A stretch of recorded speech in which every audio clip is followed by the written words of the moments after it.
Top 1. Göbekli Tepe. The year is 9600 BCE. According to every textbook ever written, you shouldn't be here. Civilization hasn't started yet. There are no cities, no writing, no organized religion, and no agriculture. The people alive right now are nomads, hunter-gatherers pulling survival out of a wild world with their bare hands. And yet, beneath the scorched hilltop of southeastern Turkey, cut into the bedrock of a ridge near the modern city of Sanliurfa, is a temple so sophisticated and so deliberately designed that it will take the rest of humanity another 7,000 years to build anything remotely comparable. This isn't a cave or a pile of stones.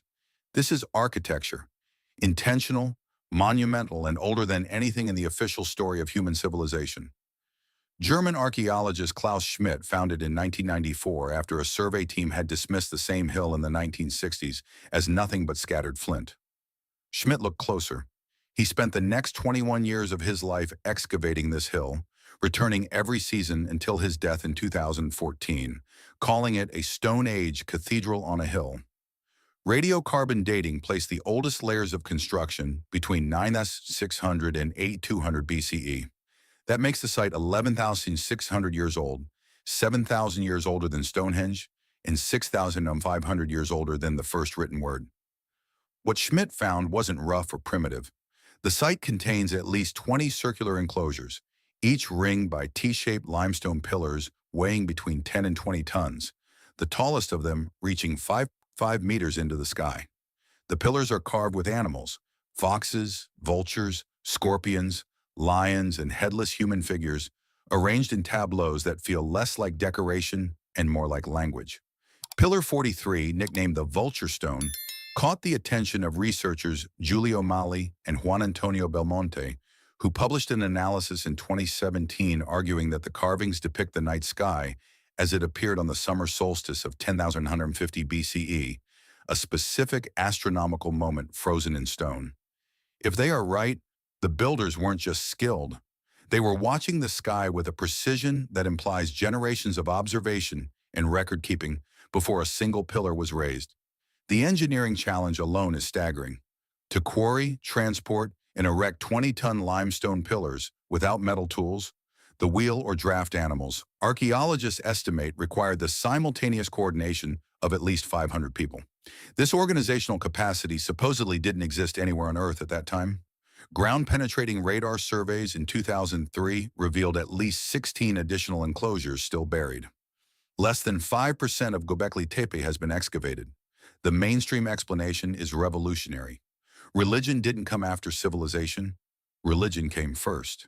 Hunter-gatherer bands gathered here for ritual, and the need to feed them drove the invention of agriculture. However, this explanation sidesteps a major question. If nomads built this, where are the practice runs? Every other architectural tradition shows a progression from rough to refined, but Göbekli Tepe appears fully formed. Some ask if this is the end of a tradition rather than the beginning, a monument built by survivors of a civilization that flourished before the catastrophic climate collapse of 10,900 BCE. Top 2, the Antikythera mechanism. From this hilltop frozen in time, we descend into the sea. The next discovery wasn't dug out of the earth. It was pulled from the bottom of the Mediterranean, wrapped in coral, and mistaken for a rock for 2 years before anyone realized it was a machine. In 1911, Greek sponge divers at a Roman-era shipwreck near the island of Antikythera brought up an encrusted object. It was handed to the Athens National Archaeological Museum and essentially ignored until conservators cleaned the surface and found bronze gears. Dozens of interlocking gears with tolerances that made scientists go quiet. This was a machine, and the next device, this mechanically complex, wouldn't be built for another 14 centuries. The shipwreck dates to 70-60 BCE, and the device is thought to have been manufactured between 100 and 87 BCE. Historian Derek J. DeSola Price called it a computing machine in 1959, noting it requires us to completely reconsider Greek technology. The UCL Antikythera research team published a reconstruction in 2021, finding the mechanism contains at least 37 gears and possibly more than 70. Turning a hand crank displays a 365-day Egyptian solar calendar. including a correction for leap years, a reform the Roman world wouldn't adopt until Julius Caesar in 46 BCE. On the back, a Saros dial tracks the 223-month eclipse cycle with predictions of the type, color, and direction of the shadow, matching modern calculations within hours. A metonic spiral tracks 235 lunar months, accurate to within 1 day across a 19-year cycle. There are also dials for the Pan-Hellenic Games, including the Olympics. Experts call its construction a near-miraculous achievement. The gear teeth were cut using a template or mechanical guide, as the tolerances are finer than anything achievable by freehand filing. While Greeks were extraordinary mathematicians, no ancient writer like Cicero or Pliny describes a device like this. It appears once in the historical record at the bottom of the sea, and then the knowledge disappears so completely that 1,400 years pass before anything comparable is built.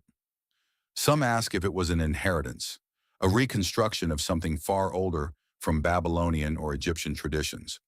We only know that it worked better than anything else for the next millennium and a half. Top 3 Pumapunku. We climbed 14,000 feet into the Bolivian Andes, where impossible engineering waits in ruins so precisely constructed that even the Inca had no idea who built them. At Pumapunku, 13,000 feet above sea level, you stand among fragments of something that shouldn't exist. Blocks of hard gray stone, some weighing over 100 tons, are cut into shapes that stun engineers. Interior right angles, parallel channels running for meters, and drilled holes of consistent diameter. The name means Door of the Puma. In 1549, Spanish conquistador Pedro Chiesa de León recorded that the local Aymara people said the ruins were built before the Inca by beings who came before man, appearing in a single night. The stone used is andesite, one of the hardest on the planet. Iron tools would blunt against it, and copper tools would be useless. While mainstream archaeology attributes this to the Tiwanaku culture, using stone hammers and abrasion, those methods cannot produce interior right angles or the H-shaped interlocking blocks found scattered there. Geologist Alexei Vranich found evidence that the blocks had been actively scattered and the site deliberately demolished. The nearest source of andesite is 90 kilometers away, and the sandstone blocks, weighing up to 200 tons, are 10 kilometers away. Moving them to this altitude without wheels or draft animals is a challenge no one has convincingly solved. Furthermore, across the blocks at Pumapunku, as well as at sites in Peru, Egypt, and Greece, is a specific joining technology: eye-shaped copper clamps. Molten copper was poured into pre-cut channels to lock stones from the inside. The same solution and geometry appearing in cultures with no documented contact, separated by oceans and thousands of years, suggests a shared source rather than independent invention. Top 4. The Yonaguni Monument. The next impossible structure is sitting 25 meters beneath the surface of the Pacific off the coast of Japan. In 1986, dive operator Kihachiro Arataki found flat terrace platforms, parallel walls, right angles, and steps ascending in a regular pattern. The structure rises 27 meters from base to summit, comparable in volume to a large office building. Japanese geologist Masaki Kimura began a systematic study in 1995, cataloging features like 2 parallel stone walls, a triangular, star-shaped platform, and twin monoliths standing side by side. Kimura argues these are the remnants of a constructed monument now drowned. Sea level records show that during the last glacial maximum 20,000 years ago, this area was dry land. The depth of the monument places its last above-water period at 10,000 to 12,000 years ago. If artificial, its construction predates every known human monument and would be contemporaneous with Göbekli Tepe. While geologist Robert Schoch argues the structure is a natural sandstone formation shaped by tectonic activity, he acknowledged that certain features show cultural modification. Natural fracturing struggles to explain the twin monoliths or the triangular depression at the summit. If any portion is artificial, it means organized construction was occurring in East Asia 12,000 years ago, in a culture thoroughly erased by rising seas. Top 5. The Nazca Lines. On the Nazca Plateau in southern Peru, the ground looks like brown gravel, but from 500 meters in the air, the world rearranges itself. You see a hummingbird 50 meters wide, a condor stretching 130 meters, and a spider 46 meters in diameter, all rendered with anatomical precision. Behind them are hundreds of perfectly straight lines running for kilometers across hills and valleys. Created primarily between 500 BCE and 500 CE by the Nazca culture, these lines were first recognized from the air in 1941 by Paul Kosak. Maria Reich dedicated 50 years to studying them. The technique involves removing iron oxide-coated pebbles to reveal the lighter ground beneath. The plateau's microclimate has kept these lines looking fresh for 2,000 years. While straight lines could be made with stakes and cord, the animal figures are a different problem. The spider depicts a rare genus found only in the Amazon rainforest, hundreds of kilometers away. A 2019 AI study identified 143 previously unknown geoglyphs. The standard explanation for the figures involves grid scaling, but this requires a reference template and a method to verify the enlargement from the ground, where the image is invisible. No source images or verification methods have been found. Some ask if the lines were intended for divine audiences in the sky, a mystery of faith and perception. Top 6. The Denisovan Discovery. In 2008, a tiny fingerbone fragment was found in Denisova Cave in the Altai Mountains of Siberia. DNA analysis at the Max Planck Institute showed 385 differences from modern human DNA, compared to 202 for Neanderthals. This was an entirely unknown species, the Denisovans. Modern Melanesians and Aboriginal Australians carry 4% to 6% Denisovan DNA, proving their ancestors interbred with this species. A 2018 study identified a first-generation hybrid, a female with a Denisovan father and a Neanderthal mother. Furthermore, a gene variant called EPAS1, which allows Tibetans to thrive at extreme altitudes, was traced directly to Denisovan interbreeding. This species occupied a massive range from Siberia to Southeast Asia for at least 200,000 years. Yet, despite being numerous enough to leave a permanent genetic mark on modern populations, they left behind fewer than 10 fragments of physical bone. Why is the fossil record of such a widespread species almost non-existent? It suggests the human family tree is a complex web that becomes denser and stranger the further back we go. Top 7. The Baghdad Battery. In 1936, German archaeologist Wilhelm Koenig found a 15-centimeter ceramic jar in the National Museum of Iraq. Inside was a copper cylinder with an iron rod held in place by an asphalt stopper. Koenig hypothesized it was a galvanic cell, an electric battery, dating to the Parthian period, 250 BCE, 224 CE. This would make it nearly 2,000 years older than Alessandro Volta's 1800 invention. In 1970, a replica using grape juice as an electrolyte generated 1.5 to 2 volts, enough to power a small light or electroplate metal. The structure is a battery. You don't arrive at this specific arrangement of materials by accident.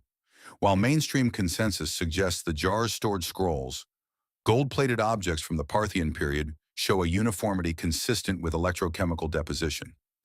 This may be craft knowledge that lived in workshops and died with the craftsman, leaving us with the object but no manual.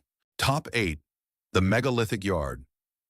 Alexander Thom, an Oxford engineering professor, spent his retirement measuring hundreds of stone circles across Britain and France. In 1967, he published findings showing that every circle, built over a span of 1,500 years, used the same unit of length, the megalithic yard, 2.722 feet. The standard deviation was so small it indicated systematic precision. Avebury, one of the largest structures, measures exactly 400 megalithic yards across. While some argue this is just an average walking stride, a stride is typically 0.75 meters, not 0.83 meters. John Michel proposed the unit was derived from the length of a pendulum tied to celestial periods, which would produce the same unit at the same latitude anywhere on Earth. This implies Neolithic builders had a level of mathematical and physical sophistication that the official timeline does not acknowledge. Top 9. The Mul-Apin Star Catalog. A Babylonian clay tablet from 687 BCE, the Mul-Apin, contains a systematic record of 66 stars, their rising times, and planetary behavior. However, because of the Earth's axial wobble called precession, Star positions change over time. When researchers Herman Hunger and David Pingree applied precession calculations to the data in the MUL pin, they found the observations didn't match 7th century BCE Babylon. Instead, they matched the sky from 1300 to 1100 BCE. This means someone was systematically recording star positions 700 years before the surviving tablets were baked. The text includes the earliest list of constellations along the ecliptic and shadow tables requiring precise measurement over multiple years. This suggests an institutional tradition of skywatching that may have been transmitted through oral tradition or structured myths long before writing existed to hold it still. Top 10. The Burial of Göbekli Tepe. We return to Göbekli Tepe for its final mystery. Around 8000 BCE, after 1,600 years of use, the entire complex was deliberately and systematically buried under hundreds of thousands of tons of debris, flint chips, animal bones, and soil. This was an intentional act of human labor, not a natural collapse. Klaus Schmidt called this the most puzzling aspect of the site. The burial preserved the carvings perfectly for 10,000 years.